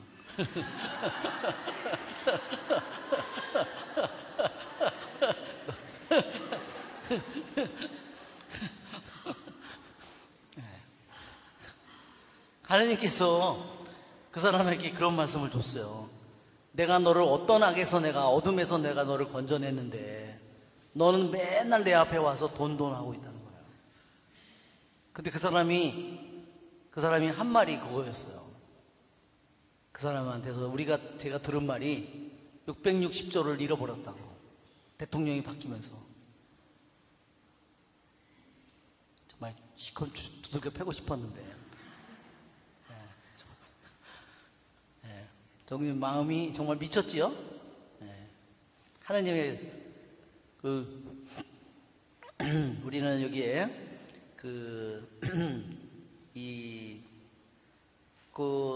네부갓네자르와 그 대왕이 꾼 꿈을 다니엘이 신비라고 그랬어요. 그것은 다른 말로 하느님만이 이 꿈을 주신 거고, 하느님께서 이 세상 누구도 알 수 없도록 감추어 놓은 것이고, 그래서 하느님만이 그 신비를 감추어져 있는 것을 하느님께서만이 그것을 드러내실 수 있다는 데, 하느님이 감춰 놓으신 것이고 인간은 절대로 알 수 없는 것이고, 그래서 하느님만이 그것을 드러내신다는 거예요. 그래서 그분이 하느님이심을 드러내는 거죠. 자, 여기에 관련해서 하느님의 이름이 등장하고 있습니다.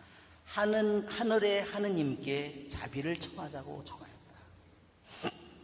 자, 하늘의 하느님, 이게요 다른 성경에서는 잘 나오지 않는 이름이에요. 근데요 페르시아에서는요, 페르시아의 바빌론의 주신이요 마르둑인데, 마르둑의 이름이요 하늘의 신이었다는 거예요. 그들이 이름을 그렇게 불렀다는 겁니다. 마르둑이 그 바빌론의 주신, 여러 신들이 많은데 그 중에서 주신이 마르둑이었는데, 그 마르둑이 말하자면 하늘의 신이라고 이름을 그렇게 그들이 불러서, 근데 다니엘은 하늘의 하느님이라는, 바로 그분만이 하늘의 하느님이라고 이렇게 얘기하는 거죠. 그리고 자비를 청하자고 했다. 여기에 자비. 다니엘이 그래서 먼저 임금에게 가서 시간을 달라고, 지금 처형하지 말고 시간을 하루만 더 달라고 청했고, 그 다음에 그가 집으로 가서 자기 동료들에게 같이 기도해 달라고 도움을 청했어요. 그리고 같이 기도했죠. 그리고 하느님께 자비를 청했습니다. 그렇죠? 왜? 우리 이렇게 우리도 미사를 할 때 사제들이 손을 들고 기도하는 거, 그것은 뭐예요? 이것은 정말로 가난한 모습이에요. 하느님이 그것을 드러내 보여주지 않는 한 절대로 알 수 없는 거예요. 그래서 이 손을 편 것은 가난함을 의미하는 겁니다. 그렇죠? 하느님이 주시지 않는 한, 그렇죠? 절대로 받을 수 없는 겁니다.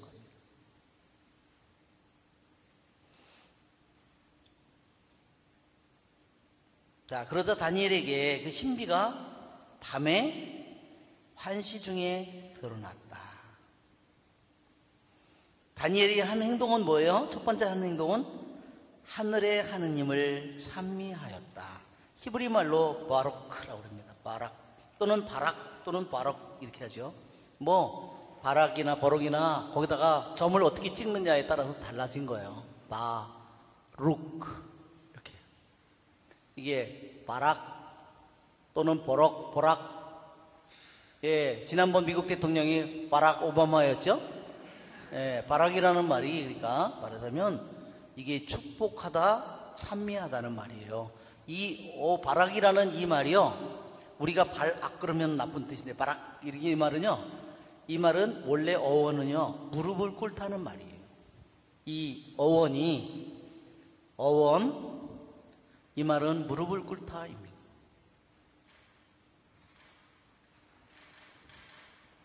그러니까 인간이 무릎을 꿇는 것은 하느님을 찬미하는 행동이죠.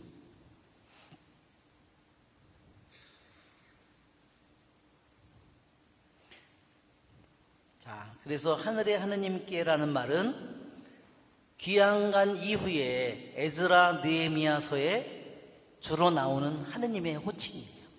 다른 데서는 하늘의 하느님이라는 호칭이 잘 나오지 않습니다.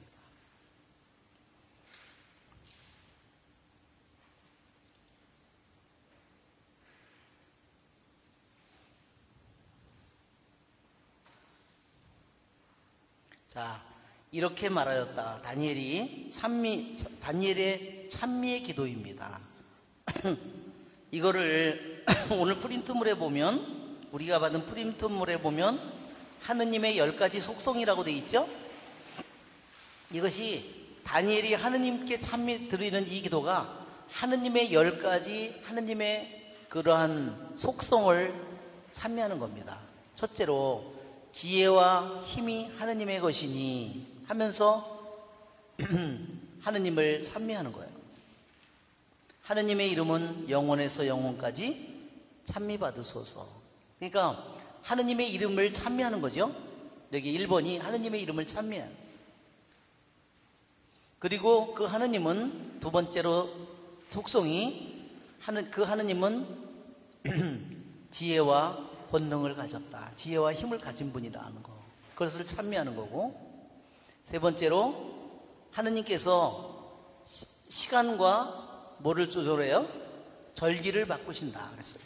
근데요, 여기에 이 말은요 히브리 말로 우리들이 보면 하느님이 시간과 절기를 이게 봄, 여름, 가을, 겨울 이런 의미다 이렇게 생각하기 쉬운데요, 그거보다 더 깊은 의미를 가졌습니다.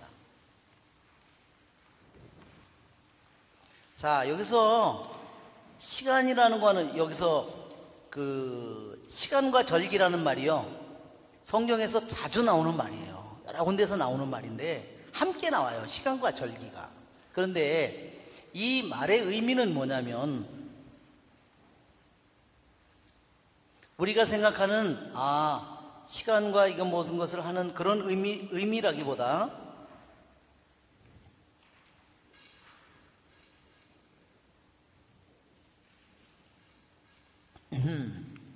여기서 시간은 이단, 히브리 말로는 이단, 또 이것은 제만, 히브리 말로 이렇게 돼 있습니다. 제만, 제단이 아니라 제만. 이단, 그 다음에 제만, 제만.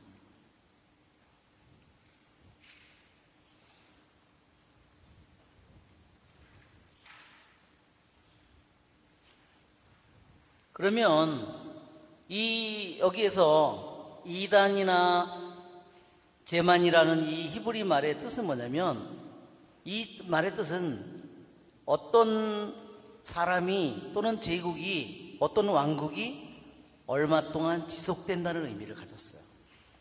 어떤 시간이 지속되는 것.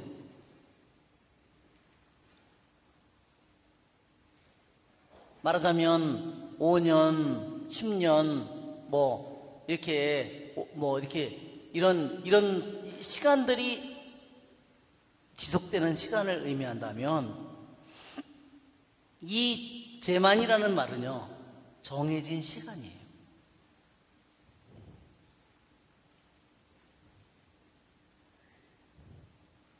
즉 그것은 뭐냐면, 이 정해진 시간을 향해서 지금 여기 있다면, 지금이 여기라면 정해진 시간을 향해서 어떤 사람이 점점 커갈 수도 있고, 어떤 사람이 점점 멸망해 갈 수도 있다. 그렇게 정해진 순간을 가리키는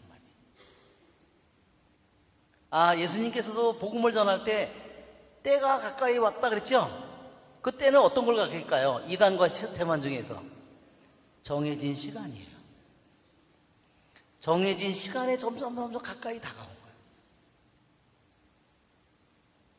그러니까 우리들이 수학적으로 오늘날 시간이나 이거를 절기를 하면 봄, 여름, 가을이라고 이렇게 생각하는, 그렇게 하기 쉽지만, 이것은 히브리 말로 생각해 보니까 왜 그 다음 말을, 여러분이 그 다음 말을 보세요. 어떻게 돼 있어요? 임금을 내치기도 하시고 임금들을 세우기도 하신다. 자, 이게 바로 시간과 절기예요. 임금을 세워요. 내 왕국이 얼마나 될지, 내가 통치하는 해가 몇 년이나 될지, 그것이 바로 뭐예요? 시간이고, 내가 점점 커질지, 내가 점점 망해갈지 정해진 시간이 주어져 있는 거예요. 그러니까 이게 뭐예요? 하느님은 그 사람이 그에게 주어진 정해진 시간을 결정하는 것도 하느님이고, 그의 정해진 시간을 향해서 그가 좋은 쪽으로 갈래는지, 흥할래는지, 망할래는지, 그 모든 것도 이미 하느님 안에서 정해져 있다. 그러니까 여기에서 시간과 절기를 바꾸시는 분하고 임금을 내치기도 하고 세우기도 하는 이 말이 같은 말이에요. 무슨 말인지 아시겠죠? 그전에는 우리들 그냥 읽으면 시간과 절기를, 계절을 변화를 섭리하시고 이런 뜻으로 우리가 생각하기 쉬운데, 실제로는 그렇구나, 시간과 절기가 나의 인생에도 내 인생이 얼마나 몇 년을 내 수명이 될지 그것을 정하는 분도 주님이시고, 내가 지금 점점 내가 흥해서 내 정해진 시간을 향해서 가는 이 정해진 시간도 결정하는 것이 주님이라는 거.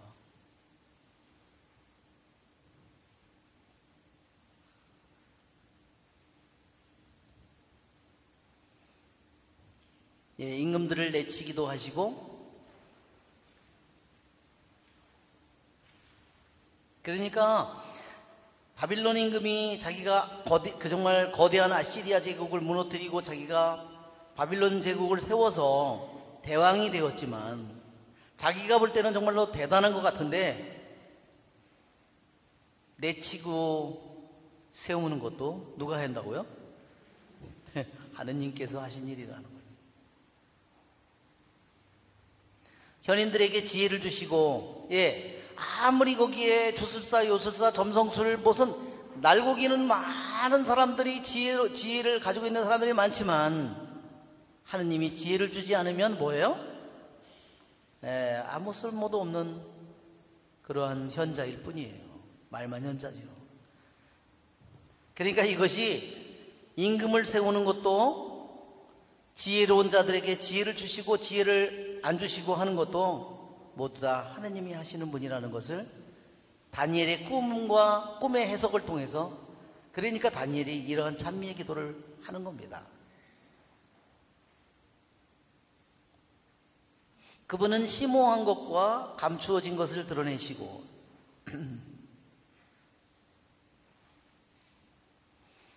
어둠 속에 있는 것을 알고 계시며, 이 하나하나가 하느님에 대한 찬미의 기도라는 거죠. 하느님의 속성을. 어두운 그것마저 시편 139편에 그러잖아요. 어두운 그것마저 하느님께는 어둡지 않아. 그렇죠?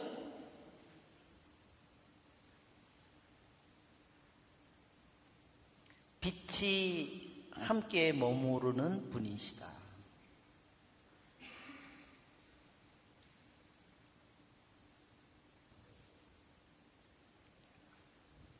정말 이 다니엘의 찬미 기도를 보니까 정말 너무너무 또 기분이 좋죠.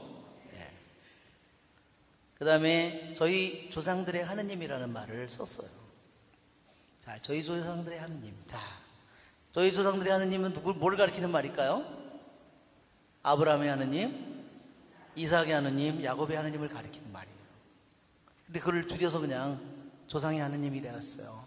자, 이 말이 의미하는 바는 뭘까요? 이것은 계약의 하느님을 가리키는 거예요. 하느님이 이스라엘 백성과 맺은 계약을 말하는 거예요. 한번 생각해 보세요.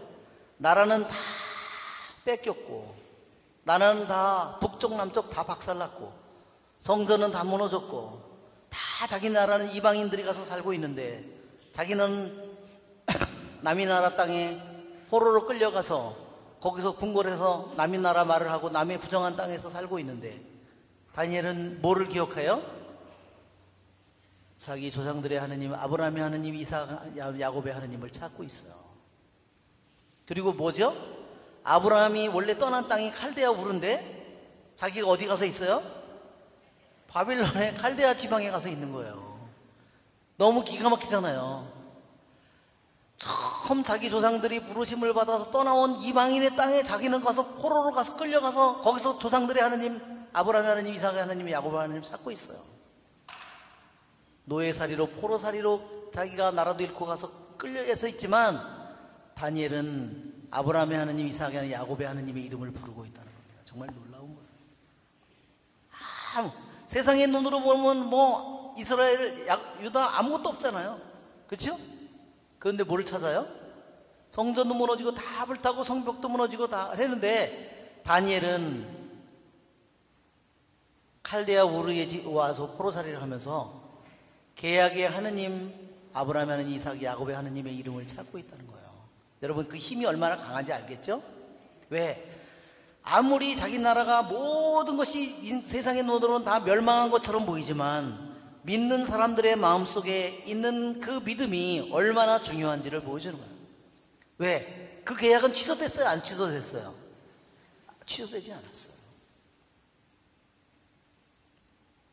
왜? 이미 예레미야 29장에 있는 것처럼 밀린 70년의 안식년, 열왕기 끝에, 열왕기 학원, 역대기 학원의 끝에 밀린 70년의 예레미야 예언의 말씀처럼 밀린 70년을 채우고 나서 그들이 돌아올 거라고 했죠. 다니엘은 그것을 믿고 있어요? 안 믿고 있어요? 그것을 철석같이 믿고 있는 겁니다. 그러니까 정말 놀라운 일이에요. 정말 다 모든 것이 박살나서 아무것도 남아있지 않고, 그는 이방인의 나라에 가서 끌려가서 있는 포로의 처지이지만, 그의 마음속에서 그의 기도가 끊임없이 하느님의 이름을 부르고, 계약의 하느님의 약속은 절대로 깨지지 않는다는 거. 왜? 계약의 하느님, 아브라함의 하느님, 이삭의 야곱의 하느님은 그 아브라함에게 준 계약은 어떤 계약이에요? 조건적인 계약이에요? 무조건적인 계약이에요? 무조건적인 계약입니다. 성경에 나오는 계약 중에요, 조건적인 계약이 있고 무조건적인 계약이 있어요. 십계명을 통해서 맺는 계약, 그건 무슨 계약이에요?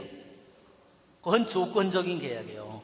내가 이 계명을 지키면 내가 축복을 받고 모든 일이 잘 될 것이지만, 너가 이 계명을 지키지 않으면 어떻게 돼요? 계약에 따른 모든 저주를, 그게 신명기 거기에 28장에 나오는 거 아니에요? 그렇죠? 계약에 따른 저주.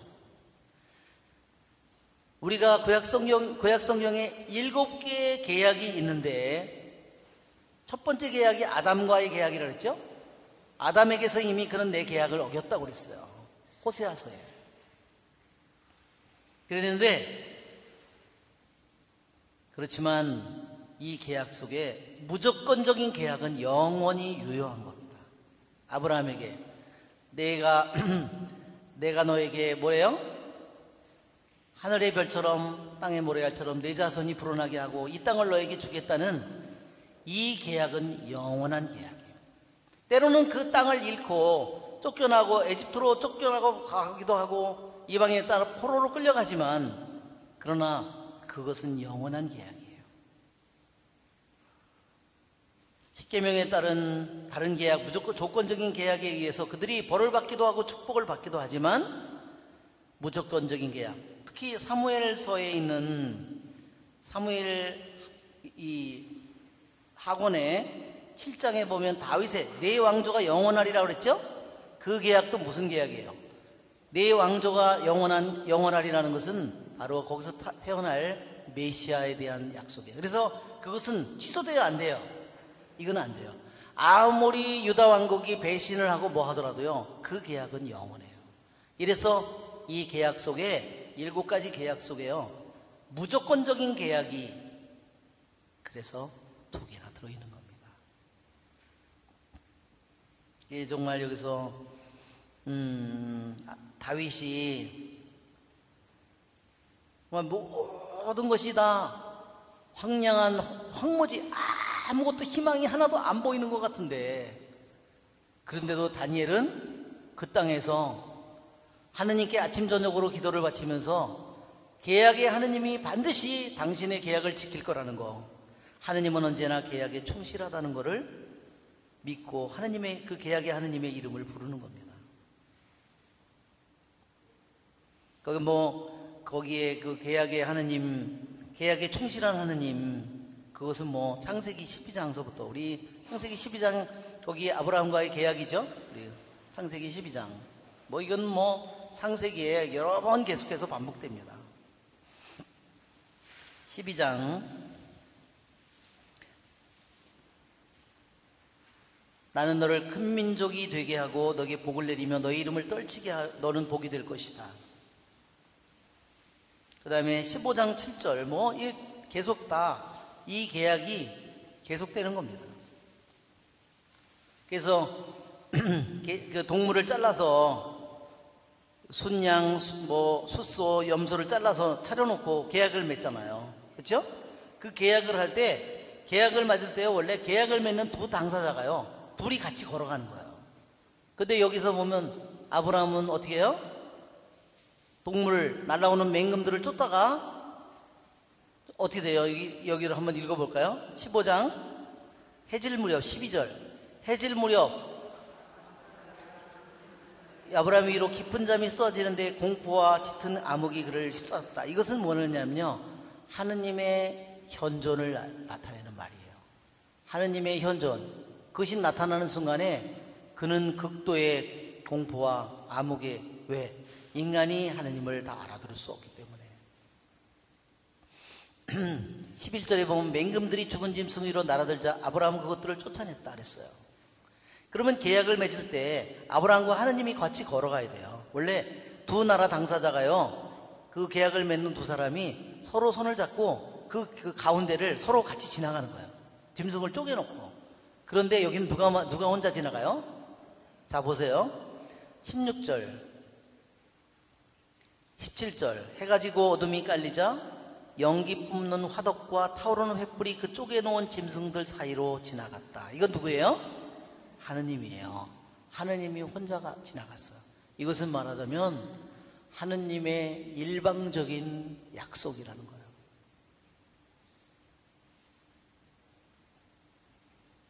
예, 거기 약속은 뭐예요? 이 땅을 너의 후손에게 준다. 땅을 주는 약속이죠. 또 그 다음에 나중에 여기 보면 우리 자손을 주는 약속이 계속되죠.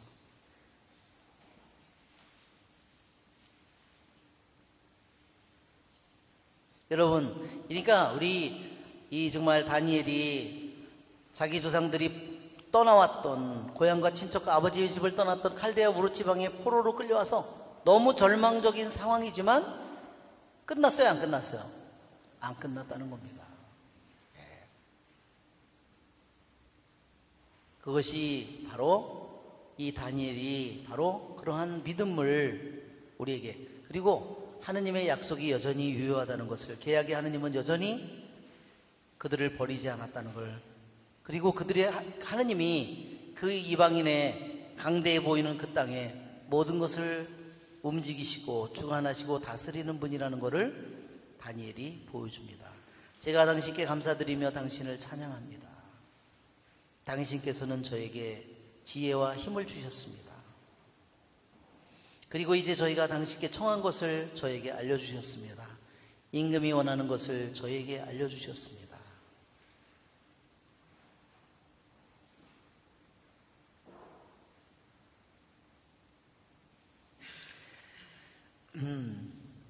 예, 다니엘의 찬미가 정말, 그죠?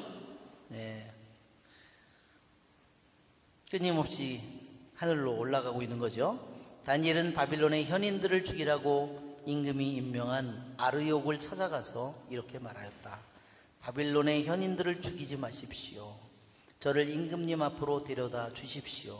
그러면 임금님께 꿈의 뜻을 밝혀드리겠습니다. 그래요. 너무 신났을 것 같아요. 그치? 예. 그러자 아르욕은 다니엘을 임금 앞으로 급히 데리고 가서 이렇게 아뢰었다.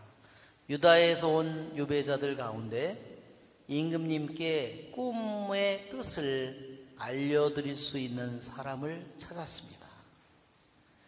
임금이 벨트사차르라는 이름을 가진 다니엘에게 내가 본 꿈과 그 뜻을 네가 나에게 알려줄 수 있다는 말이냐 하고 묻자 다니엘이 임금에게 대답하였다. 임금님께서 물으신 신비는 어떤 현인도 주술사도 요술사도 점술사도 임금님께 밝혀드릴 수 없는 것입니다. 그러니까 아무리 무당이 뭐를 사람을 제물로 바쳐서 뭐를 해서 별짓을 다 해서 한다고 하더라도 뭐 죽은 영혼을 불러내서 아무리 뭐를 해서도 절대로 알아낼 수 없는 일이라는 거죠.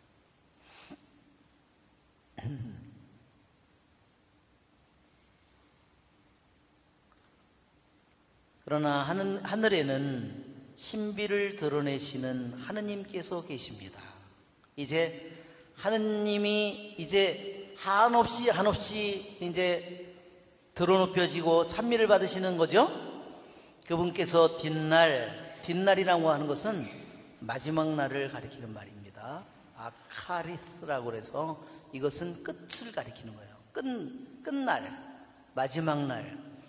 근데 여기서의 의미는 다음 일어날 일, 곧 이제 이 네부카드네자르에서 이어지는 이 시대에 무엇이 일어날 것인가를 하느님께서 보여준다고 하는데, 보통 이 말은 아카리스라고 하는 이 말은요, 첫째 의미는 종말에 대한 거고요, 두 번째는 이어지는 바로 다음에 무슨 일이 일어날 것인가 하는 것을 얘기하는 거예요.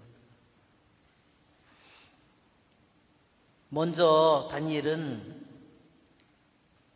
이 모든 일이 감추어진 모든 것, 신비를 드러내신다는 것은 아까도 했죠. 감추어진 것을 드러내시는 분은, 드러내실 분은 오직 하느님뿐이다. 임금님께서 침상에 누워 계실 때 머릿속에 나타난 꿈과 환신은 이렇습니다. 자, 이제 그 장면을 다니엘이 처음 얘기했는데 뭐냐면, 임금이 침상에 누워있는 순간에 이런 일이 시작된 거예요. 그러니까 그것까지는 왕이 알겠죠? 자기가 드러놓고 맞아. 내가 그때까지는 생각이 나. 머릿속에 나타난 꿈과 갑자기 머릿속에서 이상한 생각들이 계속해서 왔다 갔다 하다가 그런 자기가 꿈을 꾼 거예요. 임금님께서 침상에 드시자 앞으로 무슨 일이 일어날지 여러 생각이 오갔습니다. 그때 신비를 드러내시는 분께서 앞으로 일어날 일을 임금님께 알려주신 겁니다.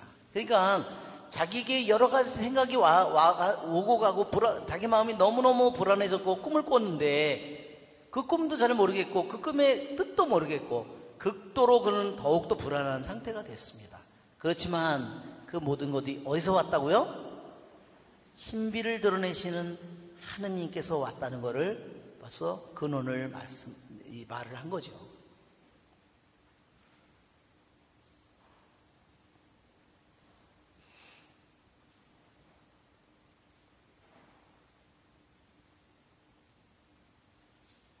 자, 이거를 우리가 뭐라 그러냐면요, 이거를 이방인 시대라고 그래요. 루카복음 21장을 한번 펴보세요.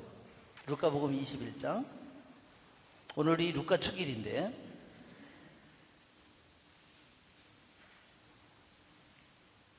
루카복음 21장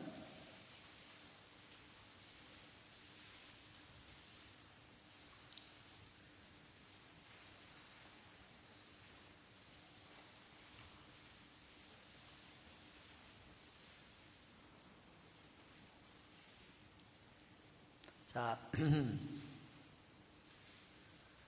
24절을 보면 사람들은 칼날에 쓰러지고 포로가 되어 모든 민족들에게 끌려갈 것이다.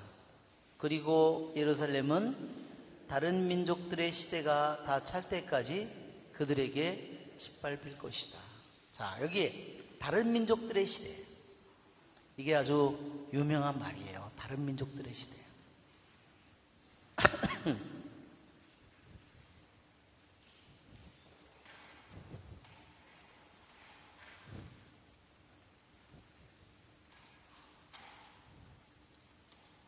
이 말이 바로 이방인들의 시대라는 겁니다. 이게 아주 유명한 말이에요. 이방인들의 시대가.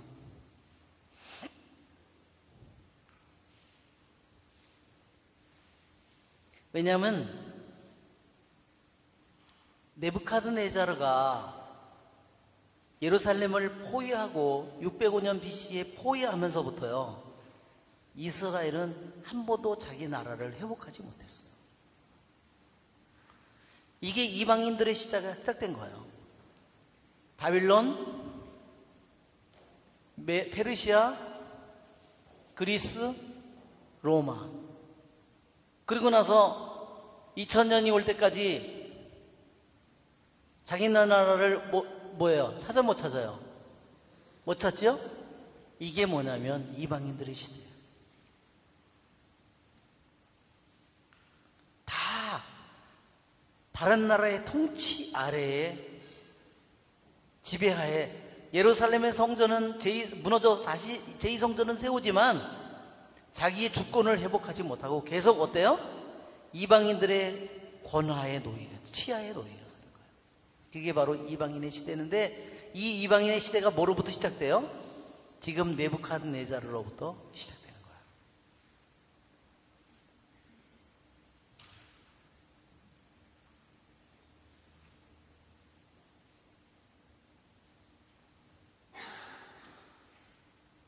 이방인들의 시대가 시작될 거라는 것을 다니엘을 통해서 하느님께서 알려주셨어요. 그러나 그 왕들을 세우고 넘어뜨리고 누구의 권한이에요? 하느님의 권한이에요. 그 사람들이 왕이 몇 년을 통치하고 어떻게 그 모든 정해진 시간, 그거를 결정하는 분은 누구예요? 하느님이에요. 세상의 눈으로는 페르시아가, 바빌론이, 그리스가, 로마가 다 모든 것을 지배하는 것처럼 보이지만 실제로 이 모든 것을 움직이시는 분은 하느님이라는 것을 이 다니엘서를 통해서 보여주고, 이 이방인의 시대가 다 해서 이 사람들이 모든 것을 다 다스리는 것 같이 보이지만 실제로 이들을 다스리는 것은 하느님이시라는 것을 여기서 선언하는 겁니다. 저에게 이 신비가 드러난 것은 제가 다른 모든 사람보다 더 큰 지혜를 가졌기 때문이 아닙니다. 우리 이 다니엘의 이 이야기는요, 성경의 창세기에 나오는 요셉과 너무 비슷해요. 오늘 프린트물에 여러분 그런 거 안 들어있죠? 네, 프린트물에 우리 한번 한글 파일을 한번 열어보면요, 너무너무 신기하게, 어디 갔지? 여기 있네. 우리 한글 파일을 열어보면, 요셉과 다니엘을 비교해 보면요, 자, 여기 보면 제가 프린트를 가져왔으니까 비교해 보면 여기는 너무, 요셉과 다니엘을 비교해 볼 때요, 일어난 시대는 하나는 창세기 이야기죠. 다니엘보다 훨씬 옛날의 이야기예요. 요셉이 끌려가서 한 것은 BC 거의 1500년 이때잖아요. 1000년 이상의 차이가 나는 거예요. 1000년 이상의 차이가 나는 거예요. 그런데 어떻게 해요? 둘 다 너무 비슷한 게, 요셉은 어디로 끌려갔어요? 에집트로 끌려갔고, 그 다음에 다니엘은 바빌론으로 끌려갔고, 강제로 끌려갔어요. 강제로 끌려갔다, 애국 나라로. 그 다음에 어떻게 했어요? 끌려가서 정말 요셉은 나중에 뭐예요? 경비대장의 지하 감옥에 던져져 있죠? 그렇게 노예로. 그렇지만 하나님께서 그를 들어높입니다. 그렇죠? 이쪽에 들어높여요. 들어높이십니다. 그 가운데서 들어높여요. 뭘로 그렇게 하죠? 그렇게 말하자면 기양을 가진 처지이지만 하느님께로부터 계시를, 꿈이나 계시를 알 수 있는 능력을 받았잖아요. 그렇죠? 요셉도 그것을 통해서 그 능력으로 하나로 인해서 어떻게 해요? 나중에 에집트에서 가장 높은 총리가 되고, 다니엘도 바빌론에서 가장 높은 자리에 올라가게 됩니다. 그 다음에 꿈을 해석하게 되죠. 요셉도 다니엘도 마찬가지입니다. 그래서 파라오가, 하나는 네부갓네자르가 하느님의 영을 가진 자라고 인정을 해주는 거예요. 그렇죠? 하느님의 영을 가진 자. 그 꿈의 내용은 뭐예요? 앞으로 이 에집트에 7년 동안 풍년이 오지만 7년이 지난 다음에는 가뭄이 흉년이 온다는 거예요. 이걸 아는 거하고 모르는 거하고 어떨까요? 풍년이 왔으니까 흥청망청 하다가 갑자기 가뭄이 오면, 흉년이 오면 어떻게 돼요? 더 견디기가 힘들어요. 더 망하기가 쉽죠. 그러나 대비되어 있으면 어떻게 됐죠? 그거를 각 나머지 음식을 성을 쌓아서, 그러니까 아무 문제가 없게 됐죠. 자, 이거는 겨우 14년에 대한 예언이지만 다니엘이 받은 예언은 몇 년에 걸친 거예요? 이것은 적어도 바빌론, 페르시아, 그리스, 로마 적어도 500년 이상의 역사를 미리 예고하는 겁니다. 그러니까 여기서 보면 하느님의 속성이 나타나는 거죠. 이 정말로 신기해요. 에집트에 가서 노예살이를 하다가, 바빌론에 가서 귀양살이를 하다가, 거기서 하느님께서 놀라운 기적을 10개나 베풀어서 그들을 해방시켜서 데려오지만, 페르시아에서는 어때요? 놀라운 기적을 해서 한 게 아니라 하느님께서 이사야 예언자를 통해서 준 예언, 고레스를 통해서, 고레스를 임금으로, 고레스를 기름 부음 받은 자로 하느님께서 삼았다는 그걸 통해서 고레스가 페르시아의 첫 번째 임금이 돼서 바빌론을 꺾고 첫 번째 임금이 되자마자 이스라엘 백성을 돌아가라고, 너희들이 가서 성전을 세우고 나를 위해서 기도하라고 그렇게 합니다. 정말 너무너무 해방의 방법은 너무너무 다르지만 어때요? 하느님께서 이 모든 것을 움직이시는 분임을 우리에게 보여줍니다. 자, 상에 대해서는 우리가 다음번에 해야 될 것 같아요. 영광이 성부와 성자 성령께 성부와 성자와 성령의 이름으로 아멘. 네, 수고하셨습니다.